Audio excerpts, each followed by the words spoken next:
Dear friends, ഇത് മലയാളം പ്രണയകഥകളാണ്. ഈ കഥയുടെ ആദ്യ ഭാഗം നിങ്ങൾ കണ്ടിട്ടില്ലെങ്കിൽ ആദ്യം അത് കണ്ടിട്ട് വരാൻ മറക്കരുതേ. കാരണം ഇന്നത്തെ ഭാഗം അതിൻ്റെ തുടർച്ചയാണ്. പിന്നെ വീഡിയോ ഇഷ്ടപ്പെട്ടാൽ ലൈക്ക് ചെയ്യാനും ചാനൽ സബ്സ്ക്രൈബ് ചെയ്യാനും നിങ്ങളുടെ കൂട്ടുകാർക്ക് ഷെയർ ചെയ്യാനും മറക്കരുത്. അപ്പോൾ കഥ തുടങ്ങാം.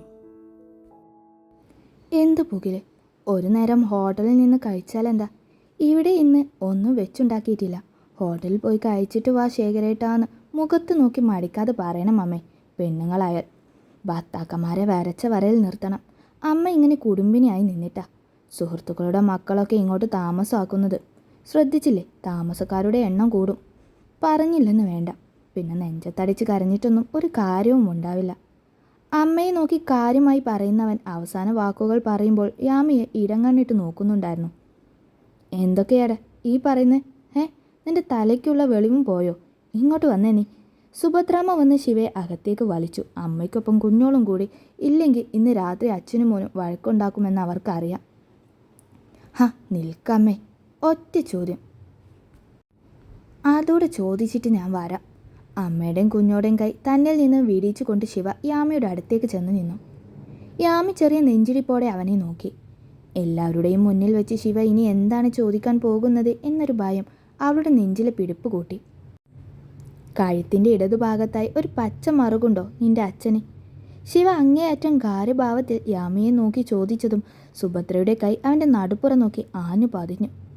എൻ്റെ ശിവനെ! കിട്ടിയ തല്ലിൻ്റെ നോവിൽ ശിവ നടുനിവർത്തി ഞെളിഞ്ഞുപോയി. എന്തൊക്കെയാടാ നീ ചോദിക്കുന്നത്? സുഭദ്രാമ്മ കലയോടെ അവനെ നോക്കി. പടക്കം പൊട്ടുന്നത് പോലൊരു ശബ്ദവും ശിവയുടെ ഞെളിഞ്ഞുള്ള ആ നിൽപ്പും കുഞ്ഞോളും യാമിയും ഒരുപോലെ ചിരി കടിച്ചു പിടിച്ചുപോയി. ഞാനെൻ്റെ സംശയം ചോദിച്ചതല്ലേ അമ്മ. ശിവ അവൻ്റെ അമ്മയ്ക്ക് നേരെ ചിരിഞ്ഞു നിന്നു. ഇതാണോടോ നിന്റെ സംശയം? വന്ന് എന്താ പറയേണ്ടത് ചെയ്യേണ്ടത് എന്നൊരു ബോധമില്ലാതെ ആയിയല്ലേ? അല്ലെങ്കിലും നിന്റെ പുന്നാരത്തിന് നിന്ന് തരുന്ന എന്നെ പറഞ്ഞാൽ മതി. കയറിപ്പോടാ അകത്തേക്ക്. സുഭദ്രാമ്മ ശിവയെ ദേഷ്യത്തോടെ അകത്തേക്ക് തള്ളി. ഓ, അപ്പം ഈ കുറ്റവും എനിക്കാണോ? അല്ലെങ്കിലും അമ്മയോടുള്ള സ്നേഹം കൊണ്ട് സംശയം തീർക്കാൻ ഓടി വന്ന എന്നെ പറഞ്ഞാൽ മതി. ശിവ അമ്മയെ നോക്കി ഇത്തിരി സെൻറ്റിമെൻ്റലായി പറഞ്ഞുകൊണ്ട് നേരെ അവൻ്റെ റൂമിലേക്ക് നടന്നു. ഏട്ടൻ വെറുതെ തമാശക്ക് ചെയ്യുന്നതാട്ടോ ഇതൊക്കെ. യാമി ഇതൊന്നും കാര്യമാക്കണ്ട. ശിവ റൂമിലേക്ക് പോയതും കുഞ്ഞോളി യാമിയുടെ അടുത്തേക്ക് ചെന്ന് ചെറിയൊരു ചിരിയോടെ പറഞ്ഞു. ഈയിടെയായി ഏട്ടൻ്റെ തമാശയൊക്കെ ഇത്തിരി കൂടുന്നുണ്ട്. കുഞ്ഞോളുടെ വർത്താനം കേൾക്കെ സരസ്വതി അമ്മ ആരോടെന്നില്ലാതെ പറഞ്ഞു. ഇതിനി ശേഖരേട്ടൻ അറിയേണ്ട സരസ്വതി. അവൻ വെറുതെ നേരം പോക്ക് കാണിച്ചതാ. കുഞ്ഞോളുടെ അടുത്ത് നിൽക്കുന്ന യാമിയെ ഇതുവരെ ഇല്ലാത്തൊരു കൂർമ്മതയിൽ നോക്കുന്നതിനോടൊപ്പം സുഭദ്രാമ്മ സരസ്വതിയോട് പറഞ്ഞുകൊണ്ട് അകത്തേക്ക് നടന്നു. കുഞ്ഞോള് നേരെ ഏട്ടൻ്റെ അടുത്തേക്കും. ഏട്ടൻ ഇതെന്തൊക്കെയാ യാമിയോട് ചോദിച്ചേ? ഇങ്ങനെയൊക്കെ ചോദിക്കാൻ മാത്രം ഇത്രയ്ക്ക് തരം താഴ്ന്നു പോയോ ഏട്ടൻ? ഷർട്ടയച്ച് ബെഡിൽ കമഴ്ന്ന് കിടക്കുന്ന ഏട്ടൻ്റെ അടുത്തേക്ക് വന്ന് കുഞ്ഞോള് ചോദിച്ചു. ഇതിലെന്ത് തരം താഴെ കുഞ്ഞോളെ? പെട്ടെന്നൊരു ദിവസം ഒരു പെണ്ണിനെ കൊണ്ടുവന്ന് വീട്ടിൽ താമസിപ്പിക്കുമ്പോൾ ഇന്നത്തെ കാലത്ത് ആർക്കായാലും ഈ സംശയം തോന്നും. ശിവ യാതൊരു കൂസലും ഇല്ലാതെ പറഞ്ഞു. നമ്മുടെ അച്ഛനെക്കുറിച്ച് ഇതൊക്കെയാണോ ഏട്ടൻ്റെ വിചാരം? കുഞ്ഞോള് വന്ന് അവൻ്റെ അരികിലിരുന്നു കൊണ്ട് ചോദിച്ചു. എനിക്കങ്ങനെ ആരെക്കുറിച്ചും ഒരു മുൻ വിചാരവും ഇല്ല. തെറ്റൊക്കെ ഏത് മനുഷ്യനും പറ്റും. എനിക്കും നിനക്കും പറ്റും. അച്ഛനും മനുഷ്യനല്ലേ. തെറ്റു വല്ലതും പറ്റിയെങ്കിൽ ക്ഷമിച്ചേക്കാം എന്ന് കരുതി, അത്രേ ഉള്ളൂ. ശിവ അവൻ്റെ മൊബൈൽ എടുത്ത് വെറുതെ നോക്കിക്കൊണ്ട് പറഞ്ഞു. എന്തിനേട്ടാ വേണ്ടാത്ത ഓരോന്ന് ചിന്തിച്ചു കൂട്ടുന്നേ? അച്ഛൻ അങ്ങനെ ഒന്നും ചെയ്യില്ല. യാമി അച്ഛൻ്റെ ഫ്രണ്ടിൻ്റെ മോളാ. ആ കുട്ടിക്ക് എന്തോ ബുദ്ധിമുട്ട്, അതാ ഇവിടെ നിൽക്കുന്നത്. കയ്യിലൊരു കൂട്ട് ഡ്രസ്സ് പോലുമില്ല. ഇന്ന് സരസ്വതിയമ്മ അച്ഛനെ വിളിച്ച് പറയുന്നത് കേട്ടതാ. ഇത് കണ്ടിട്ട് പാവാണെന്ന് തോന്നുന്നു. ഏട്ടൻ വെറുതെ ഓരോന്ന് ചോദിച്ചും പറഞ്ഞും അതിനെ ഉപദ്രവിക്കേണ്ട. ഇപ്പം തന്നെ അമ്മ യാമയെ ഇഷ്ടക്കേടോടെയാണ് നോക്കിയത്. അമ്മയ്ക്ക് ഇഷ്ടക്കേട് വന്നാൽ പിന്നെ ആ കുട്ടിക്ക് ഇവിടെ നിൽക്കാനൊരു സമാധാനം ഉണ്ടാവില്ല. കുഞ്ഞോള് വളരെ കാര്യഗൗരവത്തോടെ അവനോട് പറഞ്ഞു. അവളെ കണ്ടിട്ട് അത്രയ്ക്ക് പാവമാണെന്ന് തോന്നിയോ നിനക്ക്? ഇടയ്ക്ക് എപ്പോഴോ കണ്ട യാമയുടെ കണ്ണ് കൂർപ്പിച്ചുള്ള നോട്ടം മനസ്സിൽ കണ്ടുകൊണ്ടവൻ അലസമായി ചോദിച്ചു. തോന്നി. ഏട്ടന് തോന്നിയില്ലേ? അബേട്ടനും മജുവും എല്ലാം പറഞ്ഞു പാവമാണെന്ന്. കുഞ്ഞോൾ അവനെ നോക്കി ചിരിച്ചു പറഞ്ഞു. പക്ഷേ എനിക്കങ്ങനെ തോന്നിയില്ലല്ലോ കുഞ്ഞോളെ. ആ പെണ്ണിതിരി കുഴപ്പം കൂടുതലുള്ള കൂട്ടത്തിലാ. കണ്ണ് കണ്ടാൽ അറിയാമത്. ശിവ അവന് തോന്നിയത് പറഞ്ഞു.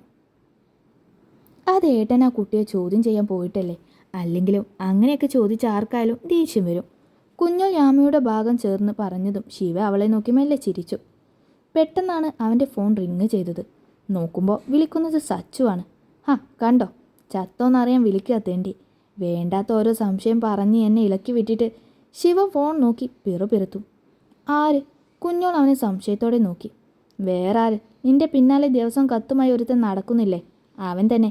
നേർവഴിയിൽ ആലോചിച്ചു കൊണ്ടിരുന്ന എൻ്റെ മൈൻഡിൽ വേണ്ടാത്ത സംശയം കുത്തി നിറച്ചത് അവനാണ്. ശിവ ഫോണുമായി എഴുന്നേറ്റിരുന്നു കൊണ്ട് പറഞ്ഞു. ഏട്ടൻ അതൊക്കെ കണ്ണും പൂട്ടി വിശ്വസിക്കാൻ നിന്നിട്ടല്ലേ? ഒരു കാര്യവും നേർവഴിക്ക് ചിന്തിക്കാത്ത മനുഷ്യനാണ്. ആ ഒരൊറ്റ ഗുണം കൊണ്ടാ വക്കീലായത് തന്നെ.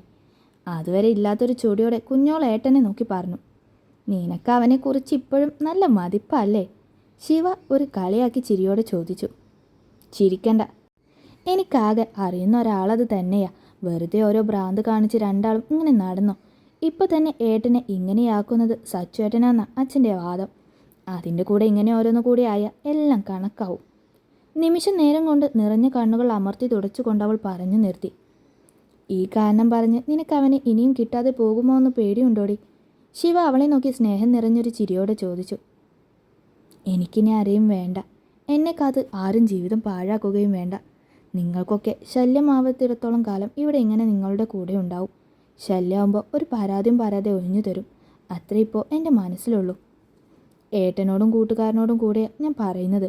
എൻ്റെ പിന്നാലെ നടന്ന് ജീവിതം നശിപ്പിക്കാതെ കുടുംബത്തോടൊപ്പം സന്തോഷത്തോടെ ജീവിക്കാൻ പറ. ശിവ സച്ചുവിൻ്റെ കോൾ അറ്റൻഡ് ചെയ്തിട്ടുണ്ട്. തൻ്റെ സംസാരം അവൾ കേൾക്കുന്നുണ്ട് എന്ന് മനസ്സിലാക്കി അവൾ അത്രയും പറഞ്ഞുകൊണ്ട് ആ റൂമിൽ നിന്നും ഇറങ്ങി. എഴുതിയ കത്തിനൊന്നും ഒരു ഗുണവും ഇല്ലല്ലോടാ മോനെ. വാതിൽ കടന്നു പോകുന്ന കുഞ്ഞോളെ നോക്കി ശിവ ഒരു നിശ്വാസത്തോടെ ചോദിച്ചു. നാളെ ഞാൻ കുറച്ചുകൂടെ ആത്മാർത്ഥമായി ഒരു കത്ത് എഴുതി തരാം. നീ അതൊന്നും അവളുടെ കയ്യിൽ കൊടുക്കുമോ? ചുവന്ന് കലങ്ങിയ കണ്ണുകളോടെ അവളുടെ ശബ്ദം പതിഞ്ഞ ആ ഫോൺ നെഞ്ചോട് ചേർത്തുകൊണ്ട് സച്ചു ഒരു തമാശയായി ചോദിച്ചു. ഈശ്വര, ശിവൻ എന്ന പേരും വെച്ച് ഹനുമാനായി ജീവിക്കേണ്ട അവസ്ഥയാണല്ലോ എനിക്ക് നീ തന്നത്. ശിവ നെടുമീർപ്പോടെ സ്വയം പറഞ്ഞു പോയി. ആ ഡയലോഗ് കേട്ടുകൊണ്ട് യാമി ആ റൂമിൻ്റെ ഡോറിൽ ഒന്ന് തട്ടിക്കൊണ്ട് ചൂലുമായി അങ്ങോട്ട് വന്നത്. ശിവ സച്ചുവിൻ്റെ കോൾ കട്ട് ചെയ്യാതെ തന്നെ അവളെ നോക്കി. അവൻ്റെ നോട്ടം കണ്ടുകൊണ്ട് തന്നെ യാമി മെല്ലെ അകത്തേക്ക് കയറി അടിച്ചു വാരി തുടങ്ങി. ശിവ ബെഡിൽ കിടന്ന് അവളെ തന്നെ നോക്കുകയാണ്. സ്ട്രൈറ്റ് ചെയ്ത നീളം മുടിയും അളവിട്ട ചുരിദാറും ഒട്ടും മാച്ചല്ലെന്ന് തോന്നി അവന്. സച്ചു പറഞ്ഞതുപോലെ അല്ലെങ്കിലും എവിടെ എന്തോ ഒരു സംശയം നിലനിൽക്കുന്നുണ്ട്. ഇതിനു മുമ്പ് പെൺകുട്ടികളെ കണ്ടിട്ടില്ലേ?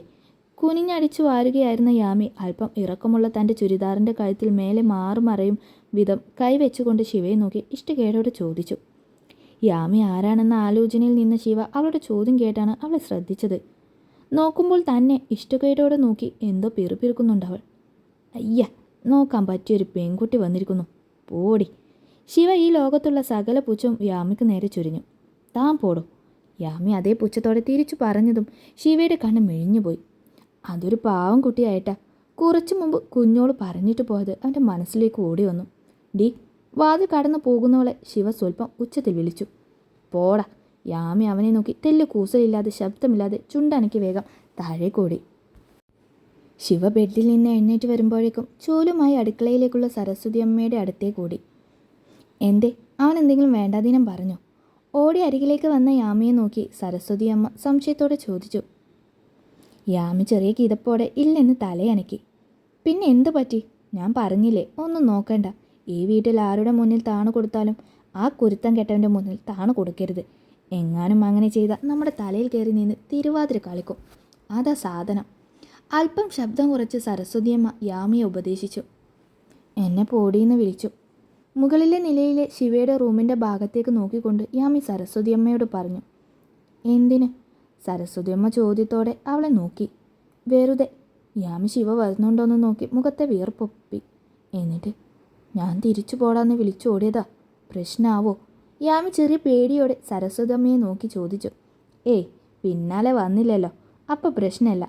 യാമി നോക്കുന്നത് പോലെ ശിവയുടെ റൂമിലേക്കൊന്ന് എത്തി നോക്കിക്കൊണ്ട് സരസ്വതിയമ്മ പറഞ്ഞു. അത് കേട്ടപ്പോഴാണ് യാമി ആശ്വാസത്തോടെ ശ്വാസം അയച്ചത്.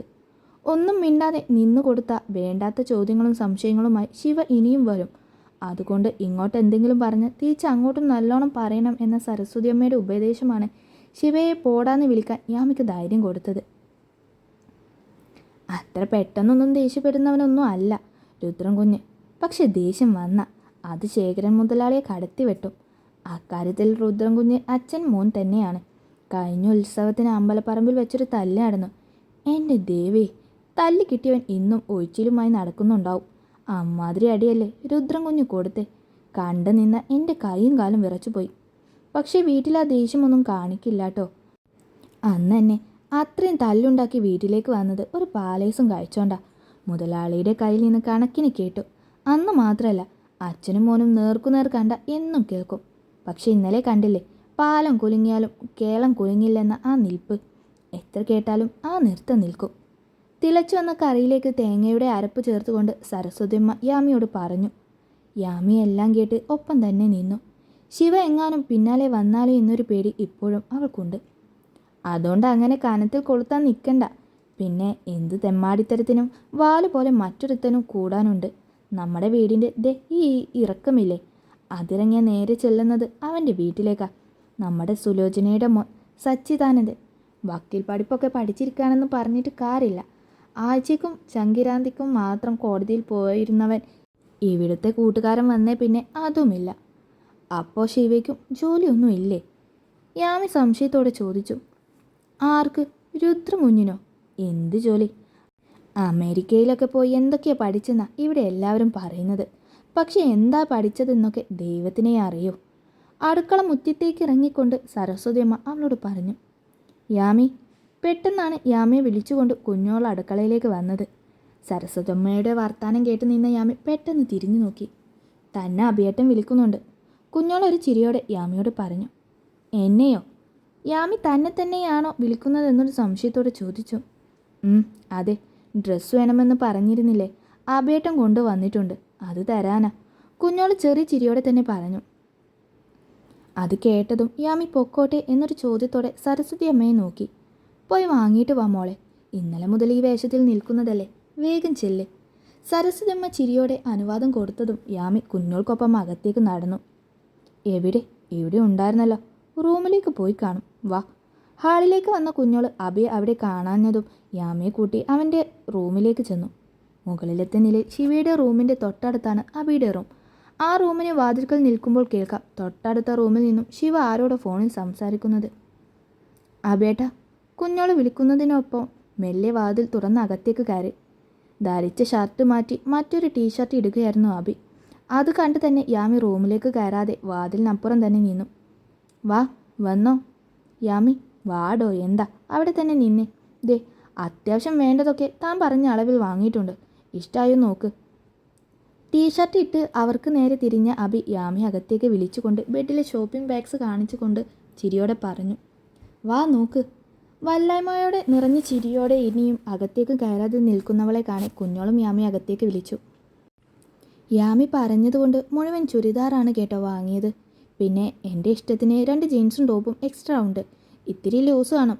അത് താൻ കുഞ്ഞോളെ കൂട്ടിയിട്ട് ഇവിടുന്ന് താഴേക്ക് ഒരു വീടുണ്ട്, അവിടെ പാർവതിയുടെ കയ്യിൽ കൊടുത്താൽ മതി, പെട്ടെന്ന് ഷേപ്പാക്കി തരും. ഇന്നേക്ക് അർജൻറ്റ് ഉള്ളത് അവിടെ നിന്ന് തന്നെ തയ്പ്പിച്ച് വാങ്ങിക്കോ. ബാക്കി നാളെ മറ്റന്നാളോ തന്നാൽ മതി എന്ന് പറഞ്ഞാൽ മതി. ഓരോ ഡ്രസ്സും എടുത്തു നോക്കുന്ന കുഞ്ഞോളെയും യാമയും നോക്കിക്കൊണ്ട് അബി പറഞ്ഞു. നീ കൂടെ പോകില്ല കുഞ്ഞോളെ, അതോ ഞാൻ പോണോ? അബി കുഞ്ഞോളെ നോക്കി വീണ്ടും ചോദിച്ചു. ഞാൻ പൊക്കോളാം. അല്പം വൈകിയാണ് കുഞ്ഞോള് മറുപടി പറഞ്ഞത്. എന്നാൽ രണ്ടാളും ഇപ്പം തന്നെ ചെല്ലി. യാമിയെ നോക്കി ഒന്ന് തലയാട്ടിക്കൊണ്ട് അബി അവൻ്റെ ലാപ്പിന് മുന്നിലേക്കിരുന്നു. വാ. കുഞ്ഞോളി യാമിയെ വിളിച്ചുകൊണ്ട് റൂമിൽ നിന്നിറങ്ങി. അബിയേട്ടാ. വാതിലിനോരം എത്തിയ യാമി പെട്ടെന്ന് തിരിഞ്ഞ് നിന്ന് അബിയെ വിളിച്ചതും അബി തെല്ലൊരു അതിശയത്തോടെ യാമിയെ നോക്കി. താങ്ക്സ്. യാമി വളരെ ആത്മാർത്ഥയുള്ളൊരു പുഞ്ചിരിയോടെ പറഞ്ഞു. അബി അവളെ നോക്കി ഒരു ചിരിയോടെ കണ്ണ് ചിമ്മിയതല്ലാതെ ഒന്നും പറഞ്ഞില്ല. നിൽക്കേ, ഞാൻ എൻ്റെ ഷോൾ എടുത്തിട്ട് വരാം. തനിക്കൊപ്പം വന്ന യാമിയെ നോക്കി പറഞ്ഞുകൊണ്ട് കുഞ്ഞോള് വേഗം അവളുടെ റൂമിൽ പോയി ഷോൾ എടുത്ത് കഴുത്തിലൂടെ ഇട്ടു. ഇതെങ്ങോട്ടാ രണ്ടാളും? യാമിയും കുഞ്ഞോളും കുറച്ച് കവറുകളുമായി ഒരുമിച്ച് വരുന്നത് കാണി താഴെ ഹാളിലുണ്ടായിരുന്ന സുഭദ്രാമ്മ ചോദിച്ചു. താഴെ പാറുവിൻ്റെ അടുത്തേക്ക് അമ്മേ, യാമിൻ്റെ ഡ്രസ്സൊക്കെ ഒന്ന് ഷേപ്പാക്കാൻ കൊടുക്കാൻ. കുഞ്ഞോളമ്മയെ നോക്കി മറുപടി പറഞ്ഞപ്പോൾ യാമി സുഭദ്രാമ്മയെ നോക്കി മൗനമായി നിന്നു. തനിച്ച് പോണ്ട, ശിവ ഇപ്പോൾ അങ്ങോട്ട് ഇറങ്ങിയതേ ഉള്ളൂ, അവൻ്റെ കൂടെ ചെല്ല്. സുഭദ്രാമ്മ ഇത്തിരി ഗൗരവത്തോടെ പറഞ്ഞതും യാമിയുടെ കൈ പിടിച്ച് കുഞ്ഞോള് വേഗം അടുക്കള വഴി ഇറങ്ങി. ഏട്ടാ. ഫോണിൽ സംസാരിച്ചു കൊണ്ട് തെങ്ങിൻ തൊപ്പ് വഴി താഴേക്കിറങ്ങുന്ന ശിവയെ കണ്ടതും കുഞ്ഞോൾ ഉറക്കെ വിളിച്ചു. ആ വിളി കേട്ട് തിരിഞ്ഞു നോക്കിയ ശിവയെ യാമി ചെറിയൊരു പരങ്ങലോടെ നോക്കി. വേഗം വാ. കുഞ്ഞോൾ ഏട്ടൻ്റെ അടുത്തേക്ക് ഓടി. നിങ്ങളെങ്ങോട്ടാ? യാമിയെയും അവളുടെ കയ്യിലുള്ള 5-6 ഷോപ്പിംഗ് കവറും എല്ലാം സൂക്ഷിച്ചു നോക്കിക്കൊണ്ടവൻ തിരക്കി. ഏട്ടൻ താഴേക്കല്ലേ, ഞങ്ങളുമുണ്ട്, കുഞ്ഞോൾ പെട്ടെന്ന് പറഞ്ഞു. എന്തിന്? ശിവ യാമിയിൽ നിന്നും കണ്ണെടുത്തതേയില്ല. കുറച്ച് ഡ്രസ്സ് തയ്ക്കാൻ കൊടുക്കാൻ. അതിനിവളെന്തിനാ? അവിടെയും അലാറം മുഴക്കാനാണോ? ശിവ ഒരൽപ്പം പുച്ഛത്തോടെ ചോദിച്ചു. അത് കേൾക്കെ യാമിയുടെ കണ്ണുകൾ അറിയാതെ തന്നെ അവനെ നേർക്ക് കൂർത്തു. ഏട്ടൻ വന്നേ, യാമിയുടെ ഡ്രസ്സാണ് ശരിയാക്കേണ്ടത്. യാമി വാ. യാമിയെ നോക്കി പേടിപ്പിക്കുന്ന ശിവയുടെ കയ്യിൽ പിടിച്ച് മുന്നോട്ട് നടന്നു കുഞ്ഞോള്. ഓ, വിളിച്ചു പറയുമ്പോഴേക്കും ഡ്രസ്സൊക്കെ ശേഖരൻ മുതലാളി ഇവിടെ എത്തിച്ചോ? അപ്പോൾ കയ്യിലുണ്ടായിരുന്ന മൊബൈൽ ഷർട്ടിൻ്റെ പോക്കറ്റിലേക്ക് വെച്ചുകൊണ്ടവൻ ഒരു പരിഹാസ ചുവയോട് ചോദിച്ചു. അച്ഛൻ വന്നില്ല, ആബേട്ടൻ കൊണ്ട് വന്നതാ. യാമിയെ നോക്കി ശിവയുടെ സംസാരം കാര്യമാക്കേണ്ട എന്ന പോലൊന്ന് കണ്ണ് ചിമ്മിക്കൊണ്ട് കുഞ്ഞോൾ മറുപടി പറഞ്ഞു. ശിവ മുന്നോട്ട് നടന്നതല്ലാതെ ഒന്നും പറഞ്ഞില്ല. അമ്മയോട് പറഞ്ഞിട്ടല്ലേ പോകുന്നത്? കുറച്ച് മുന്നോട്ട് നടക്കവേ ശിവ ചോദിച്ചു. ആ, അമ്മയാ പറഞ്ഞത് ഏട്ടൻ്റെ കൂടെ വരാൻ. കുഞ്ഞോൾ ഒരൽപ്പം മുന്നോട്ട് നടന്നുകൊണ്ട് പറഞ്ഞതും കുഞ്ഞോൾക്കപ്പുറം ഒന്നും മിണ്ടാതെ നടക്കുന്ന യാമിയെ കാല് മടക്കി അധികം ശക്തിയില്ലാത്ത ഒറ്റ തൊഴിയായിരുന്നു ശിവ. പ്രതീക്ഷിക്കാതെ കിട്ടിയത് കൊണ്ട് തന്നെ യാമി കയ്യിലുള്ള കവറുമായി കാല് മടങ്ങി നിലത്തേക്ക് ഇരുന്നു പോയി. ആ അയ്യോ, വീണോ? കുഞ്ഞോള് വേഗം വന്ന് യാമിയെ താങ്ങി എണീപ്പിച്ചു. നോക്കി നടക്കടി.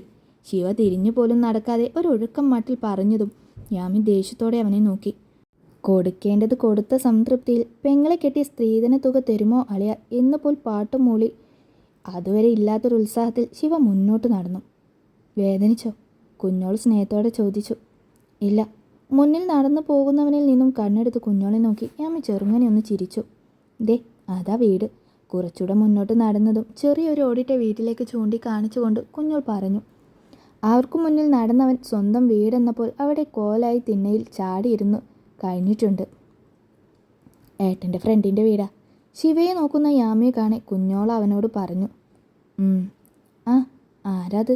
കുഞ്ഞോളോ? ഇങ്ങോട്ടുള്ള വഴിയൊക്കെ ഓർമ്മയുണ്ടോ നിനക്ക്?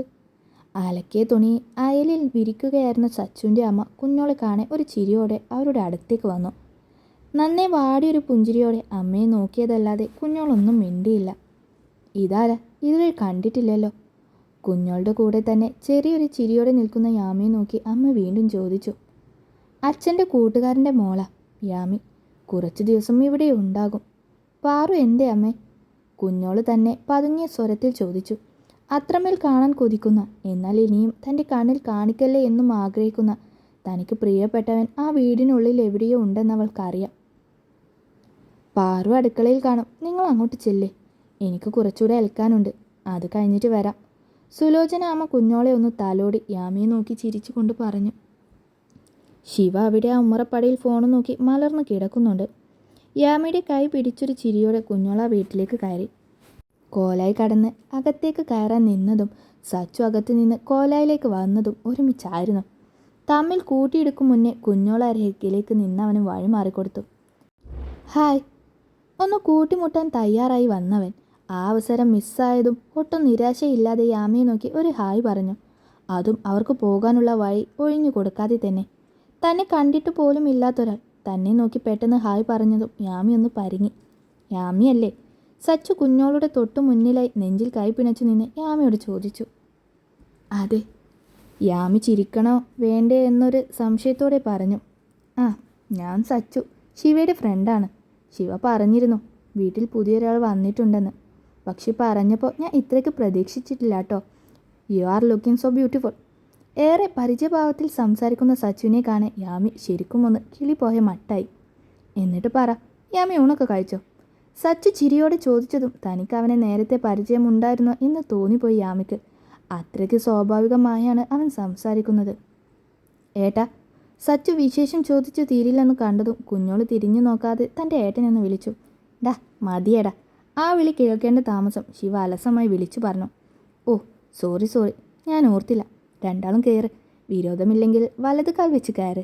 ദൈവം സഹായിച്ച് ഈ വയ്ക്കുന്ന കാലിൽ 2 ഇവിടെ തന്നെ ഒട്ടിപ്പോട്ടെ. ആദ്യം യാമിയും കുഞ്ഞോളും ഒരുപോലെ കേൾക്കും പോലെ പറഞ്ഞെങ്കിൽ രണ്ടാമത്തത് പറഞ്ഞത് കുഞ്ഞോള് മാത്രം കേൾക്കുന്ന പോലെ ശബ്ദം കുറച്ചാണ്. ഒപ്പം കുഞ്ഞോളുടെ അരികിലൂടെ തന്നെ അവൻ അവർക്ക് വഴി ഒഴിഞ്ഞു കൊടുത്തുകൊണ്ട് ശിവയുടെ അരികിലേക്ക് പോയിരുന്നു. സച്ചു പറഞ്ഞതൊന്നും കേട്ടില്ലെന്നൊരു ഭാവത്തോടെ കുഞ്ഞോൾ അടുക്കളയിലേക്ക് നടന്നു. കൂടെ സച്ചുവിനെ നോക്കി ഒന്ന് പുഞ്ചിരിച്ചുകൊണ്ട് യാമിയും. ആ ചേച്ചിയായിരുന്നോ? ഞാനും കരുതി ഏട്ടനിപ്പോൾ ഇതാരോടാ ഈ സംസാരിക്കുന്നതേന്ന്. വാ, എത്ര ദിവസമായി കണ്ടിട്ട്. ഏട്ടൻ്റെ സംസാരം കേൾക്കെ ഉമ്മറത്തേക്ക് വരാൻ നിന്ന പാറു അടുക്കളയിലേക്ക് വന്ന കുഞ്ഞോളെ കണ്ട് ചിരിയോടെ പറഞ്ഞു.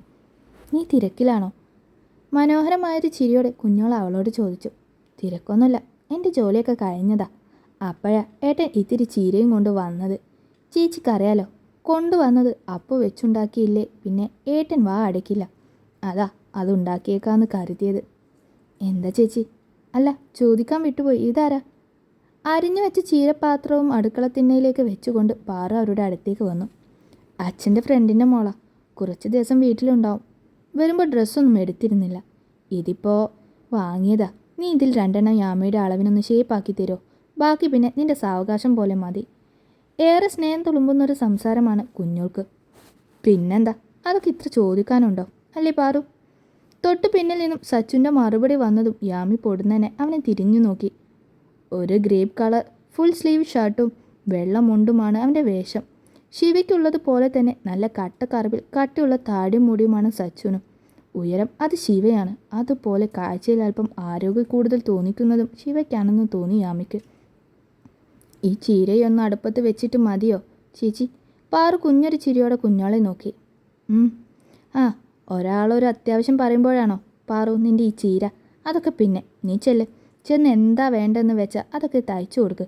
പിന്നെ ഇത്തിരി സമയം എടുത്താലും നല്ല വൃത്തിക്ക് ചെയ്തു കൊടുക്കണം. ഒരാളെ കൊണ്ടും ഏട്ടൻ്റെ മോള് മോശം പറയിപ്പിക്കരുത്. വാ. മതിയെന്ന് കുഞ്ഞോള് പറയാൻ നിന്നതും സച്ചു ഒന്ന് പാറുവിനെ ചേർത്ത് പിടിച്ച് അകത്തേക്ക് നടന്നു. കുഞ്ഞോളൊരു നിശ്വാസത്തോടെ യാമിയെ നോക്കി.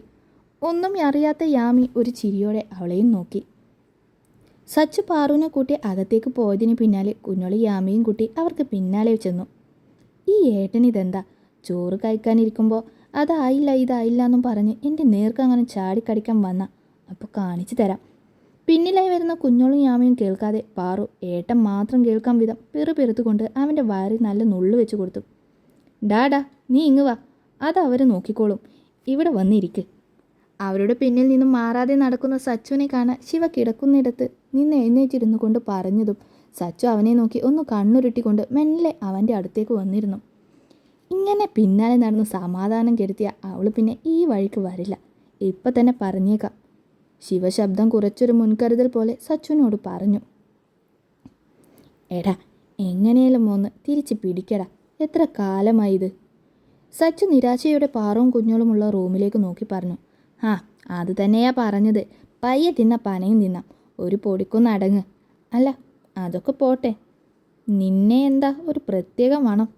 സച്ചുനെ അടിമുടിയൊന്ന് നോക്കിക്കൊണ്ട് ശിവ ചോദിച്ചു.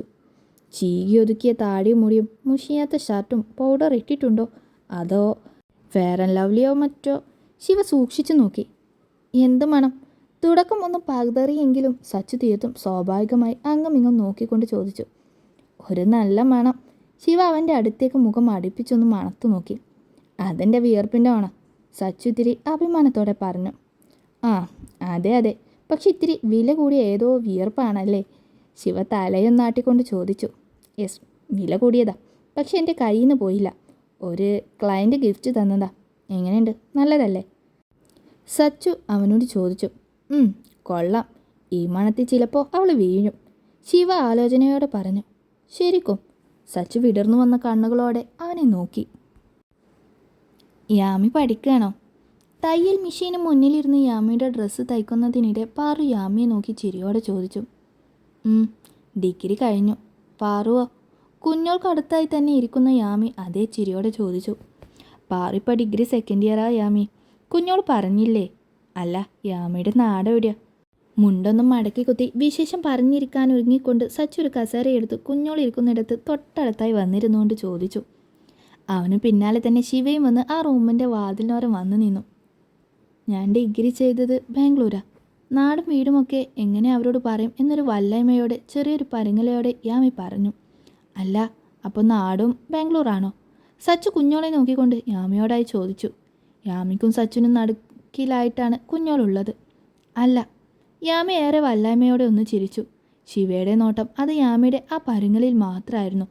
എന്തോ ഒരു കള്ളത്തരം അവൾക്കുണ്ടെന്നവൻ ഇതിനോടകം തന്നെ ഉറപ്പിച്ചു. വല്ലാതെ വിയർക്കുന്നുണ്ടല്ലോ, വെള്ളം വേണോ കുടിക്കാൻ? വാതിൽ കട്ടിലേക്ക് തോയ്ത്തഴച്ചു നിന്ന ശിവ യാമിയെ നോക്കി വല്ലാത്തൊരു ഭാവത്തിൽ ചോദിച്ചു. മറ്റാർക്കും മനസ്സിലാവാത്തൊരു കുഞ്ഞു ദേഷ്യത്തോടെ അവനെ നോക്കിയതല്ലാതെ യാമിയൊന്നും പറഞ്ഞില്ല. കുഞ്ഞോൾക്ക് വെള്ളം വേണോ? സച്ചു അവളുടെ കാതോര മുഖം അടുപ്പിച്ചുകൊണ്ട് ചോദിച്ചു. കുഞ്ഞോൾ അത് കേട്ടതേ ഇല്ലെന്നൊരു ഭാവത്തിലായിരുന്നു. പിന്നെ വേണ്ടാതെ, വീട്ടിലാരെങ്കിലും വന്നാൽ ഇങ്ങനെ ചോദിച്ചിട്ടാണോടാ വെള്ളം കൊടുക്കേണ്ടത്? നീ ആ തെങ്ങിൽ കയറി 4 ഇളനീരിട്, ചൂടിനൊരാക്കം കിട്ടും. കോലായിലേക്ക് തന്നെ തിരികെ നടന്നുകൊണ്ട് ശിവ സച്ചുവിനൊരു പണി കൊടുത്ത പോലെ വിളിച്ചു പറഞ്ഞു. ആ, അത് മതി ഏട്ടാ, കുറേയായി ഒരു ഇളനീര് കുടിച്ചിട്ട്. ദേ, ആ അടുക്കള ഭാഗത്ത് തെങ്ങിൽ കയറിയാൽ മതി, അതിലാ ഉള്ളത്. ശിവ പറയേണ്ട താമസം പാറു അത് ഏറ്റുപിടിച്ചു. അയ്യ, നിനക്കൊന്നും ഇളനീരില്ലാതെ വേറൊന്നും പറ്റില്ല അല്ലേ? അതും ഈ നട്ടുച്ചയ്ക്ക് ഞാൻ ആ തെങ്ങിൽ വലിഞ്ഞു കയറണം. സച്ചു കൊഞ്ഞനം കുത്തുന്ന പോലെ പാറുവിനെ നോക്കി. അതിനവിടെ ഇപ്പോൾ അത്ര വെയിലൊന്നും ഇല്ല. പിന്നെ ഞങ്ങൾ അങ്ങോട്ട് ചോദിച്ചതൊന്നും അല്ലല്ലോ, ഏട്ടൻ ഇങ്ങോട്ട് ചോദിച്ചതല്ലേ? പാറു ചൊടിച്ചു. ഞാൻ ചോദിച്ചത് നിങ്ങളോടല്ലല്ലോ, ആണോ? ചോദിച്ചവർ മറുപടി പറയട്ടെ. കൈ വിടർത്തി കസേരയിലേക്കൊന്ന് ചാഞ്ഞിരുന്നു കുഞ്ഞോളുടെ മുടി മെല്ലെ വിരലിൽ ചുറ്റിക്കൊണ്ടവൻ പറഞ്ഞു. അതിന് വാ തുറന്ന് വല്ലതും മിണ്ടുന്നവരോട് ചോദിക്കണം. ഇത് നീ അവൾ മിണ്ടില്ലെന്ന് ഉറപ്പിച്ചു വേണോ വേണ്ടേ എന്ന പോലെ ചടങ്ങിന് ചോദിച്ചതല്ലേ, അല്ലാതെ സ്നേഹം കൊണ്ടൊന്നും അല്ലല്ലോ, ആണോ? കോലയിലെ ഇരിപ്പുപടിയിൽ തലയ്ക്ക് കൈ കൊടുത്ത് ചെരിഞ്ഞു കിടന്ന് അവരിയ്ക്കുന്ന റൂമിലേക്ക് നോക്കിക്കൊണ്ട് ശിവയാണ് അതിന് മറുപടി പറഞ്ഞത്. എനിക്ക് സ്നേഹം ഉള്ളതും ഇല്ലാത്തതും തീരുമാനിക്കുന്നത് നീയാണോ? അല്ലല്ലോ. സച്ചുവിൻ്റെ ചൂണ്ടുവിരൽ മുഴുവനായും കുഞ്ഞോളുടെ മുടി കൊണ്ട് മെല്ലെ ഇങ്ങനെ ചുറ്റിക്കൊണ്ടിരിക്കുകയാണവൻ. കുഞ്ഞോളത് അറിഞ്ഞിട്ടില്ലെങ്കിലും യാമി അത് കണ്ട് അവനെ കണ്ണുമേച്ച് ചെറിയൊരു സംശയത്തോടെ നോക്കി. യാമിയുടെ നോട്ടം കണ്ടതും സച്ചു അവളെ നോക്കിയൊന്ന് കണ്ണിറുക്കി ചിരിച്ചു. നീ കൂടുതൽ സംസാരമൊന്നും വേണ്ട, സ്നേഹമുണ്ടെങ്കിൽ ഇട്ടുകൊടുക്ക്. ഇല്ലേ വേണ്ട, എൻ്റെ പെങ്ങൾക്ക് ഞാൻ ഇട്ട് കൊടുത്തോളാം, ശിവ തീർത്തും അലസമായി പറഞ്ഞു. യാമി സച്ചുവിനെ തന്നെ നോക്കിയിരുന്നു. കുഞ്ഞോളെ മാത്രമാണ് അവൻ്റെ കണ്ണുകൾ നോക്കുന്നത്. അവളെ ചുറ്റിപ്പറ്റിയാണ് അവൻ നിൽക്കുന്നതും മിണ്ടുന്നതും എല്ലാം. ഇനി സച്ചുവിന് കുഞ്ഞോളോട് എന്തെങ്കിലും ഇഷ്ടമുണ്ടോ? യാമിക്ക് സംശയമായി. പക്ഷെ കുഞ്ഞോളുടെ കല്യാണം കഴിഞ്ഞതല്ലേ, ഭർത്താവുമായി പിണക്കത്തിലാണെങ്കിലും മറ്റൊരാളെ ഇഷ്ടപ്പെടാനും കൂടെ ജീവിക്കാനുമൊക്കെ മനസ്സുറയ്ക്കുമോ? യാമി മറ്റെല്ലാം മറന്ന് കുഞ്ഞോളെക്കുറിച്ച് മാത്രം ചിന്തിച്ചു. പെട്ടെന്നാണ് സച്ചു കസേരയിൽ നിന്ന് എഴുന്നേറ്റത്. അത് ആ ഇളനീരിടാൻ തന്നെയാണെന്ന് പാറുവിന് മനസ്സിലായി. അവൾ ഏട്ടനെ നോക്കി ചിരി അടക്കുന്നുണ്ട്. എനിക്കൊന്നും വേണ്ട. സച്ചു മുറ്റത്തേക്ക് പോകുന്നു എന്ന് കണ്ടതും കുഞ്ഞോള് പെട്ടെന്ന് പറഞ്ഞു. നീ അവിടെ അടങ്ങിയിരിക്കേണ്ട കുഞ്ഞോളെ, അവനിപ്പോൾ ഇങ്ങ് വരും. ഡാ, നീ ചെല്ലടാ, ശിവ പറഞ്ഞു. ഏട്ടനെന്താ, എനിക്ക് കരിക്കൊന്നും വേണ്ട. യാമി, നീ ഏട്ടൻ്റെ കൂടെ വീട്ടിലേക്ക് വാ കേട്ടോ, ഞാൻ പോവാ. യാമിയോട് അല്പം തിടുക്കത്തിൽ പറഞ്ഞിരുന്നിടത്തു നിന്ന് എണീറ്റ് കുഞ്ഞോൾ വേഗം പുറത്തേക്ക് നടക്കാൻ തുടങ്ങിയതും സച്ചു അവളുടെ കൈത്തണ്ടയിൽ പിടിച്ചു വെച്ചു. യാമി ചെറിയൊരു സംശയത്തോടെ ആ രംഗം നോക്കിയപ്പോൾ പാറവും കോലായിരുന്ന ശിവയും ചെറിയൊരു പ്രതീക്ഷയോടെയാണ് അവരെ നോക്കിയത്. അവളുടെ കണ്ണുകൾ കലങ്ങി തുടങ്ങിയിട്ടുണ്ട്. കുറച്ചു നേരം കൂടെ ഇരുന്നിട്ട് പോവാനോ? ശബ്ദം കുറച്ച് ഇത്തിരി സ്നേഹത്തോടെ സച്ചു പറഞ്ഞു. വേണ്ട, എനിക്ക് പോണം. അവനെ മുഖമുയർത്തി നോക്കാതെ ചെറിയ ദേഷ്യത്തോടെ പറയും പോലെ കുഞ്ഞോൾ പറഞ്ഞു. ഇനിയും നീ എത്ര ദൂരം പോകും? അതോടെ പറ. സച്ചു അവളുടെ കൈവിടാതെ തന്നെ അടുത്തേക്ക് നീങ്ങി നിന്നുകൊണ്ട് ചോദിച്ചു. ഞാനെവിടെ പോയാലും അതൊന്നും ഇനി ആരും നോക്കേണ്ട ആവശ്യമില്ല. ഞാൻ പറഞ്ഞതല്ലേ, പഴയ ബന്ധവും പറഞ്ഞ് ആരും ജീവിതം നശിപ്പിക്കേണ്ടെന്ന്. അവസാനമായി ഞാൻ പറയാം, ആരുടെ ജീവിതത്തിലേക്കും ഒരു തിരിച്ചുവരവ് ഞാൻ ആഗ്രഹിക്കുന്നില്ല ഒരിക്കലും. അങ്ങനെയൊന്നും ആഗ്രഹിക്കുകയുമില്ല. സച്ചുവിൻ്റെ കൈ അല്പം ശക്തമായി തന്നെ പിടിച്ചു ഇടിയിച്ചു കൊണ്ട് അവൾ തീർത്തു പറഞ്ഞുകൊണ്ട് ആ വീട്ടിൽ നിന്നിറങ്ങി മുന്നോട്ട് നടന്നു. ഡി, ആ പെണ്ണിനെ കൂടെ കൊണ്ടുപോ. ഞാനിപ്പോഴൊന്നും വീട്ടിലേക്കില്ല. പറമ്പിലേക്ക് കയറി പോകുന്ന കുഞ്ഞോളെ നോക്കി ശിവ അല്പം ഉച്ചത്തിൽ വിളിച്ചു പറഞ്ഞു. എനിക്കൊന്നും വയ്യ, വേണേ കൊണ്ടുവാ. ഇല്ലെങ്കിൽ അച്ഛൻ ചോദിക്കുമ്പോൾ എന്താന്ന് വെച്ചാൽ പറഞ്ഞോ. നിറഞ്ഞു വന്ന കണ്ണുകൾ അമർത്തി തുടച്ചുകൊണ്ട് തിരിഞ്ഞു നോക്കാതെ കുഞ്ഞോളും വിളിച്ചു പറഞ്ഞു. ഞാൻ കൊണ്ടുവിടില്ലേ, അവിടുന്ന് ആരെങ്കിലും വരും വരെ ഇവിടെ കിടക്കും, ശിവ കൂടുതൽ ഉച്ചത്തിൽ പറഞ്ഞു. കുഞ്ഞോളത് കേട്ടെങ്കിലും മറുപടിയൊന്നും കൊടുത്തില്ല. പകരം വീട്ടിലേക്കുള്ള നടത്തം ഇത്തിരി വേഗത്തിലാക്കി. തേണ്ടി, അവൾ ഇവിടെ മര്യാദയ്ക്ക് ഇരിക്കുന്നതല്ലേടാ നാരി. നിനക്ക് എന്തിൻ്റെ കേടായിരുന്നു? അവൻ്റെ ഒരു ഒലിപ്പിനീര്. വാടാ വാ, ഇട്ട് തരാം ഞാൻ. കുഞ്ഞോൾ കണ്ണിൽ നിന്നും മറിഞ്ഞതും സച്ചു ശിവയുടെ കൈ പിന്നോട്ട് പിടിച്ചു തിരിച്ചുകൊണ്ട് ദേഷ്യത്തോടെ പറഞ്ഞു.